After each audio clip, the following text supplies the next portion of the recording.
जय गहन कथा नारायण मिश्र चैनल आउ एक नूतन अध्याय को विज्ञ श्रोता और दर्शक मान को स्वागत करुँ नारायण मिश्र। आज आम समाज गोटे बहुत बड़ जिनस साधारण जिनस को आलोचना करवा विषयटी ना है भारी डर लगुच ये जदि तुम झील बा नातुणी जिते छोट हो स्कूल को जाइए 200 मीटर रास्ता फेरिले ता घर आम घर पड़ू सी जे निरापद भाव में घरे पहुँचब तार कौन ठिकना ना डर लगुच ये ताकू कहीं कमेंट करें ता देहर किए देह घसी दे पारे बा स्पष्ट दिवालोक दुष्कर्म करें रास्तार हेले भी देखणारी मैंने देखिए कहीं प्रतिरोध करेंगे नहीं प्रेस वाला फोटो उठेबे अनेक लोग वीडियो भी करेंगे किंतु बलात्कारी मानक सामना करने को कहीं साहस करेंगे और जदि पुलिस स्टेशन आपड़ जाती ताले पुलिस प्रथम आपण को ये खोजब जे साक्षी किए साक्षी जी भी हम सी बंचीपे न बंचीपे आदि बलात्कारी माने दुष्कर्म करने माने आपण को चिन्हा परिचय था ताहले तो आपण बचवा संभव नुह आप स्वर्ग लोक खोजे आप तंटी चिपीदेवे ना मारिदेवे शब नहीं पलैबे ये डर लगुच जदि पुलिस पाखक आप जी एफआईआर नहीं सी तो प्रथम एफआईआर रखिए जदि बहु कष्ट एफआईआर रखिए सीटा को आउ गोटे खातार लिखे जो थे लिखा है से लिखे यदि पचारे आप कहीं से एफआईआर खातार लिखुना 7-8 दिन एफआईआर लिखाए से पचारि उठो आपण जिन कंप्लेन कौन कहूँ आम लिखिकी रखू लिखिकी रखला पत्र से जानवे कि दुष्कर्मकारी मध्य जड़े हूँ डीएसपी पुओ आउ जड़े काउनसिलर भाई बा जड़े एमएलए शला बा जड़े सेक्रेटरी माम पुओ भाई ताहले जानतु आपन को उल्टा आक्रमण हम आपण को से दोष देवे आपड़ ये सब कहीं करुले तेणु से जदि आप जुक्तितर्क करेंगे से कहे प्रत्यक्षदर्शी साक्षी की आणतु प्रत्यक्षदर्शी साक्षी मिलवे जदि बा मिलवे से एभली पुलिस हैरान कर शेष को से निजक विद्रोह करदे बा साक्ष्य प्रमाण अभाव केमिति दोषी खलास हम तार व्यवस्था भी पुलिस करद भारी डर लगुच कारण जदि मो पछपट देखा कौन आतंकवादी पछपट भाया देखा ताल जेकोसी मोमेंट में मत पुलिस एनकाउंटर कर दे पारे कहीं ना मुझे से लोक से जना पड़ो ना कारण मुहरे गामछा बांधी से टीवी देखे मत सीना देखेले से जानवे जे हाँ ये लोक या नुह से देखेबे मुह तेणु जो पुलिस फेल मारे करें कि धरी पारे अपराधी की सेठी गोटे निर्दोष जी दंड पाइब यह बेले बेले संभव हो मकदमा आप भावे जे जेहेतु पुलिस देइचंती निश्चित भाव कि गोटे हम आप विधानसभा माध्यम जी हो हल्ला करेंगे चारिआड जाक सभा समिति करेंगे ताले पुलिस गोटे निर्दोष को नहीं कह साक्षी धरा अपराधी धरा पड़गला ये सब कार्य चलुवर डर माड़ुची पुलिस पाक जावाक कारण पुलिस सब शासन गादी लोकों सपोर्ट रहा क्षमतार लोकों सपोर्ट साधारण लोकों सपोर्ट पुलिस केबे नाही नथिला ना हम ना केबे ये हूँ शांति श्रृंखला रक्षाकारी पुलिस भारी डर लगुच ये जदि आप देह खराब है आप डाक्तर पाक जी आपड़ के पचारे नहीं से डाक्तर प्रकृत डिग्री अच्छी ना नहीं से डाक्तरी पास कर से नकली डाक्तर हो पारे जदि बा भल डाक्तरी डाक्तर होते औषध जो आणवे से औषध भी नकली हो पारे एका भाया पूरा देखा आप जापर डाक्तर तो आजिकल गोटे दुटा औषध लिखुना 10-12टा औषध लिखे आपड़ से गुड़ा सब गुड़ा दुनिया पैसा दे किणवे डाक्तरी संस्था एमती जो औषधर दाम 250 टंका ताकू से लिखिथे 750 व 800 टंका कि 1000 टंका एमआरपी लिखाई तो 10% कौन 30% डिस्काउंट देले भी दुकान प्रबल लाभ तेणु आप जो आणवे एत टंका देकरी आणतु कि नहीं 10% डिस्काउंट आप 800 टंका जिनस को 15% 120 कटिगला आउ जो 680 देकी आणवे से जो डुप्लिकेट न हो यार कौन गारंटी ना डर माड़ुच ये डुप्लिकेट औषध खाई आपण रोग बढ़ी जापे डर माड़ुची मकदमा को आपड़ कहे मुझे मकदमा क्या ना करें जहाँ पछे मोर लस है हो था से कटा आपड़ कि बर्ती पारे ना आपण पाख पड़ोशी हूँ सहकर्मी हूँ आपण शत्रु जो मैंने अच्छा कि आप निज लोक रक्त संपर्क लोक हूँ सी आपण ना गोटे केस ठुंकीदेवे ଆପଣ ଦୌଡ଼ୁଥିବେ, ତାରିଖ ପରେ ତାରିଖ ପଡ଼ୁଥିବ। ଓକିଲ ପ୍ରଥମରେ ଟଙ୍କା ନେଲା ବେଳେ ଯେତେବେଳେ ପୁରା ଟଙ୍କା ନେବ କହିବ ସେ ଜଜ୍ ମୋର ଚିହ୍ନା ପରିଚୟ, ମୁଁ କେସ୍ଟାକୁ ଏମିତି କରିବି ଯେ ମାସେ 2 ମାସ ଭିତରେ ପୁରା ଫଇସଲା ହେଇଯିବ, ଆପଣଙ୍କ ସପୋର୍ଟରେ ଆସିଯିବ ସବୁ। କିନ୍ତୁ ପ୍ରକୃତରେ କିଛି ହେବନି। ଥରେ କେସ୍ ଫାଇଲ୍ ହେଇଗଲା ପରେ ସେ କେସ୍ ସେମିତି ଚାଲିଲା, ଗଡ଼ି ଚାଲିବ। ଆପଣଙ୍କ ଜୀବନ କାଳ ଭିତରେ ଆପଣ ନ୍ୟାୟ ନ ପାଇପାରନ୍ତି। କାରଣ ଯଦି ନ୍ୟାୟ ତା ସପକ୍ଷରେ ଯିବ, ଆପଣଙ୍କ ଶତ୍ରୁ ସପକ୍ଷରେ, ସେ ଉପର କୋର୍ଟକୁ ଯିବ। ଆପଣଙ୍କ ସପକ୍ଷରେ ନ ଗଲେ ଆପଣ ବି ଉପର କୋର୍ଟକୁ ଯିବେ। ଏମିତି ଯାଉ ଯାଉ ଆପଣଙ୍କ ଜୀବନ କାଳ ସରିଯିବ, ମକଦ୍ଦମା ନ ସରିପାରେ। ତେଣୁ ମକଦ୍ଦମା ଆପଣ ନ କଲେ ବି ଆପଣଙ୍କ ବିରୁଦ୍ଧରେ ଆପଣଙ୍କ ଜମି ମାଡ଼ି ବସିଥିବା ଲୋକ, ଆପଣଙ୍କୁ ହଇରାଣ କରୁଥିବା ଲୋକ ଆପଣଙ୍କ ନାଁରେ ଗୋଟେ କେସ୍ କରିଦେବ ସେ। ତେଣୁ ବର୍ତ୍ତମାନ କ'ଣ ହେଇଛି ନା, ଯେତେବେଳେ କୋର୍ଟରେ ଗୋଟେ କେସ୍ ଦାଖଲ ହେଉଛି, ଜଜ୍ କେବଳ ଲେଖୁଛନ୍ତି ଯୋଡ଼ିଏ ଜିନିଷ, ଗ୍ରହଣ କରାଯିବ, ଆକ୍ସେପ୍ଟ, ଇସ୍ୟୁ ନୋଟିସ୍।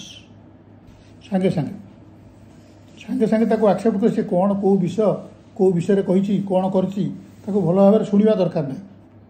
ହଠାତ୍ ଆସିଯିବ ଯେ ଆପଣ ତାଙ୍କୁ ନୋଟିସ୍ ଇସ୍ୟୁ କରନ୍ତୁ। ଏ ଆପଣ ତାରିଖକୁ ତାରିଖ ବୁଲି ଚାଲିଥିବେ। ଆଡ଼ମିଟ୍ ଆଣ୍ଡ ଇସ୍ୟୁ ନୋଟିସ୍, ଏତିକି ଲେଖା ହେବ। କେସ୍ ଆଡ଼ମିଟ୍ ହେବ, ନୋଟିସ୍ ଇସ୍ୟୁ ହେବ, ତାପରେ କେସ୍ ଚାଲିଲା। ଆପଣ ଦୌଡ଼ୁଥିବେ ତାରିଖକୁ ତାରିଖ ଏବଂ ମକଦ୍ଦମା ଛିଡ଼ୁନଥିବ। ଏଇଭଳି ହଜାର ନୁହଁ, ଲକ୍ଷ ଲକ୍ଷ ମକଦ୍ଦମା ପଡ଼ି ରହିଛି। ଆଉ ଯେପର୍ଯ୍ୟନ୍ତ ମକଦ୍ଦମା ପଡ଼ି ରହିଥିବ, ଷ୍ଟାଟସ୍ କ୍ୟୁ ମେଣ୍ଟେନ୍ କରାଯିବ। ଆପଣଙ୍କ ଜାଗା ଯିଏ ମାଡ଼ି ବସିଛି ସେ ମାଡ଼ି ବସିଥିବ, ଯିଏ ଆପଣଙ୍କୁ ହଇରାଣ କରୁଛି ପାଣି ଦେଉନି ସେ ପାଣି ଦେବ ନାହିଁ, ଯିଏ ଯେଉଁ ବାଟେ ହଇରାଣ କରୁଛି ସେ ହଇରାଣ କରୁଥିବ। ଷ୍ଟାଟସ୍ କ୍ୟୁଟା ମେଣ୍ଟେନ୍ କରାଯିବ, କୋର୍ଟ କହିଛି। ଡିସିସନ୍ଟା କିନ୍ତୁ ହେବନି। ଡିସିସନ୍ ହେଲେ ସିନା ଆପଣ ନ୍ୟାୟ ପାଇବେ, ନ୍ୟାୟ ପାଇବେ ନାହିଁ। ଇଏ ହେଲା ପୋଲିସ କୋର୍ଟ କଚେରୀ କାରବାର। ଡର ଲାଗୁଛି ଏଇଥିପାଇଁ ଯେ ଯଦି ଆପଣ ମାର୍କେଟକୁ ଗାଡ଼ି ଖଣ୍ଡ ନେଇକି ଯାଇଛନ୍ତି ଏବଂ ମାର୍କେଟ ସାରି ଆସିଲା ବେଳକୁ ଗାଡ଼ିଟି ଆପଣଙ୍କର ନାହିଁ, କିଏ ନେଇଯାଇଛି, ଆପଣ ପୋଲିସକୁ କହିଲେ ପୋଲିସ କହିବେ ଆପଣ ଡବଲ୍ ଲକ୍ କରନ୍ତୁ। ଆମେ କ'ଣ ସମସ୍ତଙ୍କ ଗାଡ଼ି ଜଗିବାକୁ ଏଠି ଅଛୁ? ଆଉ ଯଦି ବା ଚୋର ଯିଏ ନେଇଥିବ ସେ ଆପଣଙ୍କ ସାଙ୍ଗରେ ମିଶିକିରି ଖୋଜିଲା ଭଳିଆ ଭଦ୍ରଲୋକ ଭଳିଆ ବ୍ୟବହାର ଦେଖେଇବ। ଚୋରକୁ ପାଇବା ବହୁତ କଷ୍ଟ, ଗାଡ଼ି ବି ପାଇବା କଷ୍ଟ। ତେଣୁ ଡର ଲାଗୁଛି ଗାଡ଼ି ନେଇକରି ମାର୍କେଟ ଯିବାକୁ। ଆପଣ ତ ଗାଡ଼ି ନେଇ ଯିବେ ନା ମାର୍କେଟକୁ, ଆପଣ ଚାଲି ଚାଲି ସବୁବେଳେ ଯିବେ, ଗାଡ଼ି ନେଇକରି ଯିବେ। ତେଣୁ ଆଉ ଗୋଟେ ଡର ଲାଗୁଛି କ'ଣ କହିଲେ, ପିଲାଟିଏ ରଖିବାକୁ। ଆପଣ ଯଦି ପିଲାଟିଏ ରଖିବେ, 15 ବର୍ଷ ରଖନ୍ତୁ, 10 ବର୍ଷ ରଖନ୍ତୁ, ଯେତେ ପୁରୁଣା ସେ ହେଉ, ପଡ଼ୋଶୀର କୌଣସି ଲୋକମାନେ ତାକୁ ଏଭଳି ଶିକ୍ଷା ଦେବେ ଯେ ସେ ଆପଣଙ୍କ ଘରୁ ଚୋରି କରି ପଳେଇ ଯାଇପାରେ, ବା ଯଦି ବୟସ୍କ ବରିଷ୍ଠ ନାଗରିକ ହୋଇଥିବେ ଆପଣଙ୍କୁ ତଣ୍ଟି ଚିପି ମାରିଦେଇପାରେ, ପାଣି ଟବ୍ରେ ବୁଡ଼େଇ ମାରିଯାଇପାରେ, ଯେକୌଣସି ପ୍ରକାର ମାରିକିରି ଘରୁ ସବୁ ଜିନିଷପତ୍ର ନେଇ ପଳେଇ ଯାଇପାରେ। ତେଣୁ ଘରେ ପିଲାଟିଏ ରଖିବେ, ଚାକର ପିଲାଟିକି ଆପଣଙ୍କୁ ସାହାଯ୍ୟ କରିବାକୁ। ଆପଣ ବରିଷ୍ଠ ନାଗରିକ ହେଲେଣି, ପିଲାମାନେ ଦୂରରେ ଚାକିରି କରିଛନ୍ତି, ବାହାରେ ଅଛନ୍ତି, ଆପଣ କହିବେ ପିଲାଟିଏ ରଖିବି। ସେ ପିଲାଟି ଆସ୍ତେ ଆସ୍ତେ ବଡ଼ ହେବ, ତାକୁ ବାହାସାହା କରିବେ, ତାକୁ ଘର ବି ଦେବେ ରହିବାକୁ ନିଜ ପ୍ରିମିସେସ୍ ଭିତରେ, ନିଜ ପାଚେରୀ ଭିତରେ। କିନ୍ତୁ ସିଏ ପିଲାଟି ଯେ ଆପଣଙ୍କ ରକ୍ଷକ ହେବ ନୁହଁ, ସେ ଭକ୍ଷକ ହୋଇପାରେ, ସବୁ ଚୋରି କରି ଆପଣଙ୍କୁ ମାରିକିରି ପଳେଇ ଯାଇପାରେ। ଯଦି ଝିଅ ପିଲାଟିଏ ରଖିବେ ଯେ ସିଏ ଖାଲି ବାହାର କାମ ନୁହଁ ଭିତର କାମ କରିବ, ସାହାଯ୍ୟ କରିବ, ଟିକେ ରୋଷେଇବାସରେ ସାହାଯ୍ୟ କରିବ, ତାହେଲେ ତ ଆହୁରି ଅସୁବିଧା। କାରଣ ତାକୁ ଶିଖେଇକିରି ସେମାନେ ଆପଣଙ୍କ ନାଁରେ ସେ ଝିଅ ଗୋଟିଏ ଦୁଷ୍କର୍ମ ଅଭିଯୋଗ ଘିନି ଆସିବ ଥାନାରେ। ଯଦି ଏତିକି କଲା ତାହେଲେ ଆପଣ ମଲେ। ଆପଣଙ୍କ ନାଁ ସାଙ୍ଗେ ସାଙ୍ଗେ ଥାନାରୁ ନେଇକରି ପ୍ରେସ୍ ବାଲା ବାହାର କରିଦେବେ ପେପରରେ, ଏଇ ଅଧ୍ୟାପକ ବା ଏଇ ଇଞ୍ଜିନିୟର ବା ଏଇ ଡାକ୍ତର ତାଙ୍କ ଘରେ ଥିବା ଚାକରାଣୀକୁ ଦୁଷ୍କର୍ମ କରିଛନ୍ତି। ସେଇଟା ମିଛ ହୋଇପାରେ, ମିଛ ପ୍ରମାଣ ହେବ। ସେ ବି କହିବ, ଭୁଲ ମାଗିବ, କହିବ ମୁଁ ମିଛରେ କହିଥିଲି, ମୋତେ ଅନ୍ୟ ଲୋକ ପ୍ରବଚଲି। ସେ ନାଁ କହିବନି, ଅନ୍ୟ ଲୋକମାନେ ଏତିକି ଟଙ୍କା ଦେଇଥିଲେ, ଆମେ ଆଜ୍ଞା ଅଭାବୀ ଲୋକ, ସେଥିପାଇଁ ହଁ ଏସବୁ ଜିନିଷ କରିଦେଲୁ। କିନ୍ତୁ ସେତେବେଳକୁ ଆପଣ ଖବରକାଗଜ ବାହାର କରିବେ ଯେ ଆପଣ ନିର୍ଦ୍ଦୋଷ ବୋଲି।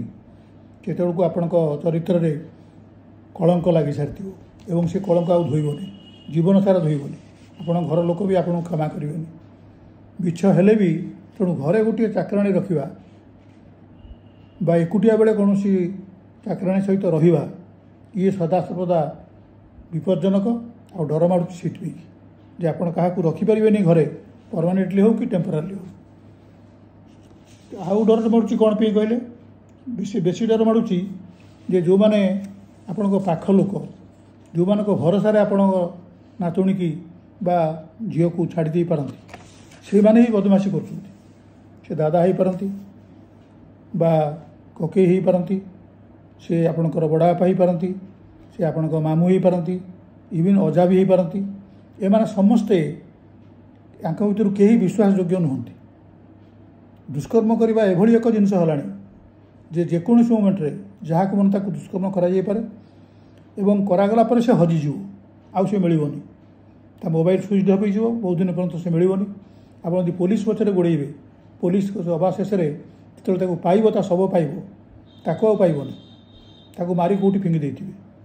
କାରଣ ସେ ଜାଣିପାରୁଥିବ ଯେ କେଉଁମାନେ ତା ସହ ଦୁଷ୍କର୍ମ କରୁଛନ୍ତି। ତେଣୁ ଆପଣ ବାହାରକୁ ଯିବାକୁ ଡର ମାଡ଼ୁଛି, ଘରେ ବି ରହିବାକୁ ଡର ମାଡ଼ୁଛି। ଆଉ ଗୋଟେ ଡର ମାଡ଼ୁଛି ଯେ ଆପଣ ଟଙ୍କା କେଉଁଠି ରଖିବେ। ଯଦି ବ୍ୟାଙ୍କରେ ରଖିଲେ, ବ୍ୟାଙ୍କରୁ 30-40 ହଜାର 50 ହଜାର କି ଲକ୍ଷେ 2 ଲକ୍ଷ ଯେଉଁ ଡ୍ର କରିବେ, ସେଣୁ ଆସିଲା ବେଳେ ଲୁଟେରାମାନଙ୍କର ଲୋକ ଏଜେଣ୍ଟମାନେ ସବୁ ଅଛନ୍ତି ବ୍ୟାଙ୍କରେ, ସେମାନେ ଆପଣଙ୍କ ପଛେ ପଛେ ଆସିବେ, ଜବରଦସ୍ତି ଆପଣଙ୍କଠୁ ବ୍ୟାଙ୍କ ଛଡ଼ାଇ ନେବେ। ଆପଣ ଘରେ ବି ରଖିପାରିବେନି ଏ ଟଙ୍କା। କାରଣ ଘରୁ ଆପଣ ଯଦି କିଛି ଦିନ ପାଇଁ ଗାଁକୁ ଯିବେ, ଦିନେ 2 ଦିନ ପାଇଁ ବି ଯିବେ, କି ମେଳା ମହୋତ୍ସବକୁ ଯିବେ, ସେମାନେ ଏଭଳି ଲୋକ ଜଗେଇଛନ୍ତି ଯେ ସାଙ୍ଗେ ସାଙ୍ଗେ ଆପଣଙ୍କ ଘର ତାଡ଼ି, ଗ୍ରିଲ୍ ଫ୍ରିଲ୍ ତାଡ଼ି, ଆଲମାରି ତାଡ଼ି ସବୁ ଜିନିଷ ନେଇଯିବେ ବା ଘରେ ପଶିକି ଜବରଦସ୍ତି ନେଇଯିବେ।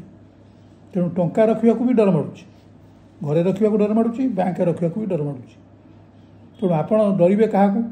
ଆପଣ ରାସ୍ତାରେ ଯିବାକୁ ଡରିବେ, ଘରେ ରହିବାକୁ ଡରିବେ, ବ୍ୟାଙ୍କରେ ଟଙ୍କା ରଖିବାକୁ ଡରିବେ, ପୋଲିସ କି ଡରିବେ ଏବଂ ଆପଣଙ୍କର ଯେତେ ଲୋକଙ୍କ ପାଖରେ କ୍ଷମତା ଅଛି, ସେ ନେତା ହୁଅନ୍ତୁ ବା କୌଣସି ବରିଷ୍ଠ ପ୍ରଶାସନିକ ଅଧିକାରୀ ହୁଅନ୍ତୁ, ଯାହାଙ୍କର କ୍ଷମତା ଅଛି ଏବଂ ପ୍ରଚୁର କଳା ଟଙ୍କା ଅଛି, ଆପଣ ସେମାନଙ୍କୁ ଡରିକି ରହିବେ, ତାଙ୍କ ସହିତ କିଛି କହିବେନି। ଏ ସମାଜର ଏହି ଅବସ୍ଥା କିଛି ଦିନ ଚାଲେ, ଯେଉଁଟା ବର୍ତ୍ତମାନ ବହୁ ମାତ୍ରାରେ ଚାଲିଲାଣି, ତାହେଲେ ଏ ସମାଜ ଆଗକୁ କ'ଣ ହେବ ଏବଂ କିଏ ଆପଣଙ୍କୁ ପ୍ରୋଟେକ୍ସନ୍ ଦେବ, ସୁରକ୍ଷା ଦେବ? କେହି ନାହାନ୍ତି। ଏବେ ପୋଲିସ ଆଉ ରକ୍ଷାକାରୀ ନାହିଁ। ଏବେ କୋର୍ଟ କଚେରୀ ଆପଣଙ୍କୁ ଯେ ନ୍ୟାୟ ଦେବ, ଏହାର କିଛି ମାନେ ନାହିଁ। ଏବେ ଆପଣଙ୍କ ସହକର୍ମୀ ଯେ ଆପଣଙ୍କୁ ସାହାଯ୍ୟ କରିବ ଦେଖିକିରି ଆପଣ ବିପଦରେ ପଡ଼ିଛନ୍ତି, ତାର ବି କିଛି ମାନେ ନାହିଁ। ଯେଝା ବାଟରେ ଯେଝା ପଳେଇବେ। କିଏ ସାକ୍ଷୀ ଦେବାକୁ ଯିବ ପୋଲିସ ପାଖକୁ 1000 ଥର ଦୌଡ଼ିବ। ପ୍ରତ୍ୟକ୍ଷଦର୍ଶୀ ହେଇଥିଲେ ବି ସେମାନେ ସାକ୍ଷୀ ଦେବାକୁ କେହି ରାଜି ହେବେନି। ତେଣୁ ଆପଣ ଘରେ ରହିପାରିବେନି, ବାହାରେ ରହିପାରିବେନି, ଟଙ୍କା ବ୍ୟାଙ୍କରେ ରଖିପାରିବେନି, ଘରେ ରଖିପାରିବେନି, ପୋଲିସ ପାଖକୁ ଯାଇପାରିବେନି, କୋର୍ଟ କଚେରୀ ଯାଇପାରିବେନି। ତ କରିବେ କ'ଣ ତାହେଲେ? ବଞ୍ଚିବେ କେମିତି? এইଭଳି ଅବସ୍ଥା ବର୍ତ୍ତମାନ 5-10 ବର୍ଷ ହେଲାଣି ଆରମ୍ଭ ହୋଇଗଲାଣି ଏବଂ ଏଇଟା ଖୁବ୍ ଦ୍ରୁତ ଗତିରେ ଚାଲିବ। ଯେତେବେଳେ ଲୋକଙ୍କର ଅଭାବ ଥିଲା, ସେତେବେଳେ ଲୋକମାନେ ଟିକେ ଡରୁଥିଲେ, କୋର୍ଟ କଚେରୀ ଡରୁଥିଲେ, ପୋଲିସ କି ଡରୁଥିଲେ। ଏବେ ଅଭାବ କାହାରି ନାହିଁ। ଯେଉଁମାନଙ୍କର ଅଭାବୀ ବୋଲି ଜାତିଗତ ସାର୍ଟିଫିକେଟ୍ ଦୃଷ୍ଟିରୁ ହେଉ ବା ଅନ୍ୟ କୌଣସି କାରଣରୁ ହେଉ, ଯେଉଁମାନେ ମାଗଣା ସବୁ ପାଉଛନ୍ତି, ସେମାନଙ୍କର ଆଉ କାହାକୁ ଖାତିର ନାହିଁ। ଆଉ ସେମାନେ କ'ଣ କ'ଣ କରୁଛନ୍ତି ତାର କିଛି ଇୟତ୍ତା ହିଁ ନାହିଁ। ସେମାନେ ଯେ ସମସ୍ତେ ଦୋଷୀ ତା ନୁହଁ, ଆପଣଙ୍କର ବି ଭୁଲ ଥାଇପାରେ, ତାଙ୍କର ବି ଭୁଲ ଥାଇପାରେ, କିନ୍ତୁ ଡର ମାଡ଼ୁଛି ଏଥିପାଇଁ ଯେ ଆପଣ ଚଳିବେ କେମିତି ଏଭଳି ସମାଜରେ। ସମାଜର ଏହି ଅବସ୍ଥା ଯଦି କିଛି ଦିନ ଚାଲିଲାଣି 5 ବର୍ଷ ହେଲାଣି, 7-8 ବର୍ଷ ହେଲା ଚାଲିଲାଣି, ଯଦି ଆଉ 5-10 ବର୍ଷ ଚାଲେ, ତାହେଲେ ଆପଣଙ୍କର ଅବସ୍ଥା କ'ଣ ହେବ ଏବଂ ଆପଣଙ୍କ ପରପିଢ଼ିର ଯେଉଁ ଯୁବ ସମାଜ, ତାଙ୍କର ଅବସ୍ଥା କ'ଣ ହେବ? ବିଜ୍ଞ ଶ୍ରୋତା ଓ ଦର୍ଶକମାନେ ଏ ବିଷୟରେ ଟିକେ ଚିନ୍ତା କରନ୍ତୁ। ଚିନ୍ତା କରୁଛନ୍ତି ନିଶ୍ଚିତ, କିନ୍ତୁ ତାର ଗୋଟେ ସମାଧାନ ବାହାର କରନ୍ତୁ। ତା ନହେଲେ ଏ ସମାଜରେ ଚଳିବା ଅତିଶୟ ଦୁଃସହ ହୋଇଗଲାଣି, କଷ୍ଟକର ହୋଇଗଲାଣି, ଅସମ୍ଭବ ହୋଇଗଲାଣି। ଆଜି ପାଇଁ ଏତିକି। ଆଶା କରୁଛି ଯେଉଁମାନେ ଚ୍ୟାନେଲଟିକୁ ସବସ୍କ୍ରାଇବ୍ କରିନାହାନ୍ତି, ସବସ୍କ୍ରାଇବ୍ କରିବେ, ସେୟାର କରିବେ, ଲାଇକ୍ କରିବେ, ବନ୍ଧୁମାନଙ୍କ ପାଖକୁ ପଠାଇବେ ଯଦି ଭଲ ଲାଗେ। ଯଦି ଆପଣଙ୍କୁ ଅଧ୍ୟାୟଟି ଭଲ ଲାଗେ, ଚ୍ୟାନେଲଟି ଭଲ ଲାଗୁଛି, ଆପଣ ନିଶ୍ଚୟ ସବସ୍କ୍ରାଇବ୍ କରିବେ। ଆଜି ପାଇଁ ଏତିକି। ଜୟ ଗୁରୁ।